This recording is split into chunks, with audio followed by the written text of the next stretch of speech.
तो अगेन दोस्तों हाजिर हैं आपके सामने क्लास 10 चैप्टर 5.1 और क्वेश्चन नंबर 4 का 4 है ये, ठीक है। क्वेश्चन नंबर भी 4 है, उसका पार्ट भी 4 है। इस क्वेश्चन में करना क्या था, पहले तो ये बताना है कि एपी है या नहीं है, और दूसरा इसके 3 टर्म्स भी हमें निकालने हैं, ठीक है। टर्म्स मतलब आगे के जो 3 पद हैं वो भी निकालने हैं, जैसे 1 2 3 4, ये पहले 4 दे रखे हैं, इसके आगे के भी हमें 3 पद निकालने हैं। तो अब देखते हैं पहले एपी है या नहीं है। तो सबसे पहला होता है इसमें a1 a2 a3 a4, ये इसको पहले डिफाइन कर देते हैं ताकि हमारा सवाल आसान हो जाता है। फिर आपको निकालना पड़ता है d1। d क्या होता है आपको पता ही है, सारवांतर होता है। तो d1 के लिए a2 माइनस a1, a2 कितना है माइनस का 6 माइनस a1 माइनस का, तो -6 माइनस और माइनस प्लस 10। अब देखो एक में प्लस है और एक में माइनस है, जब ऐसा होता है तो माइनस होता है, दोनों में से एक भी चिन्ह माइनस का होता है तो घटाना ही पड़ेगा आपको। 10 में से 6 गया 4। अब बड़ा कौन है इन दोनों में से, 10। 10 के सामने जो साइन है वो आ जाएगा, यानी कि d1 हो गया 4। अब हमें ऐसे ही d2 निकालना है, चेक करेंगे d2 क्या होता है, a3 minus a2, a3 minus a2, a3 कितना है माइनस का 2, माइनस a2 कितना है माइनस का 6। तो देखो जरा यहाँ पे -2 माइनस और माइनस प्लस 6। अब ये फिर 6 में से 2 गया 4, क्यों, एक प्लस एक माइनस, दोनों में से कोई भी माइनस होता है तो घटाना ही पड़ता है, बड़ा जो है उसका साइन आ जाता है। तो ये d2 हो गया, जो बड़ा होगा उसका चिन्ह आ जाएगा। मान लो यहाँ माइनस होता है तो माइनस का चिन्ह आपको देना पड़ता, जो बड़ा होता है उसका चिन्ह आ जाता है। तो चलो d1 इक्वल d2, देखो 4 इक्वल 4 आ गया, d1 d2 बराबर हो गया, यानी कि AP है।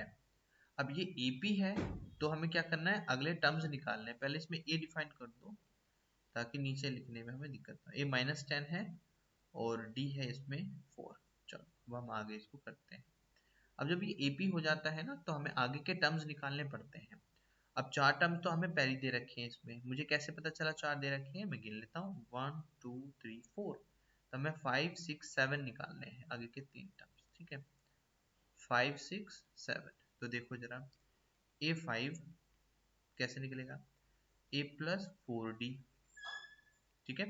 A प्लस 4D हो, A कितना है इसमें, A ऊपर से देख लो माइनस का 10 प्लस 4D कितना है इसमें 4, ऐसे ही -10, 4 4 जा 60, 16 में से 10 गया 6, तो A5 कितना आ गया 6। बहुत बढ़िया। अब हमें A6 निकालना है, 5 तो हो गया, A6, A6 कैसे निकलेगा, A प्लस 1 कम कर देंगे 5, A कितना है माइनस का 10 प्लस 5, D कितना है D4, फिर से सॉल्व कर दिया, माइनस का 10 प्लस 5 4 जा 20, 20 में से 10 माइनस करेंगे, माइनस क्यों करेंगे, दोनों में से एक साइन भी माइनस का होगा तो माइनस होगा, तो 20 में से 10 गया 10, ये आ गया A6। बड़ा चिन्ह प्लस है तो प्लस का रहेगा, प्लस के चिन्ह को लिखते नहीं है, ऐसे ही छोड़ देते हैं।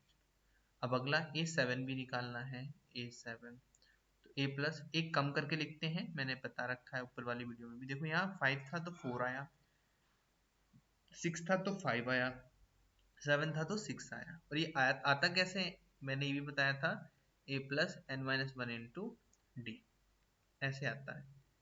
तो उसमें A का वैल्यू पता नहीं, हमें निकालना है, मान लो A5, ठीक है, तो n की जगह ना 5 होता है, ये n होता है, ये वाला हिस्सा n होता है, तो n में 5 रख दो, 5 माइनस 1 4, डी बाहर लिख दिया, तो देखो जहाँ 5 है वहाँ 4 आता है, एक कम आता है, बस आप ऐसे समझ लीजिए। A कितना है माइनस का 10 प्लस 6, डी हो गया 4 माइनस का 10, 6 4 जा 24, फिर 24 में से 10 गया तो 14, तो A7 आ गया 14, बड़ा 24 है तो प्लस है, यानी कि A5 A6 A7 कितना आ गया 6, 10, 14। तो ये आपका फाइनल आंसर हो गया, और इतना ही आसान है दोस्तों, ठीक है।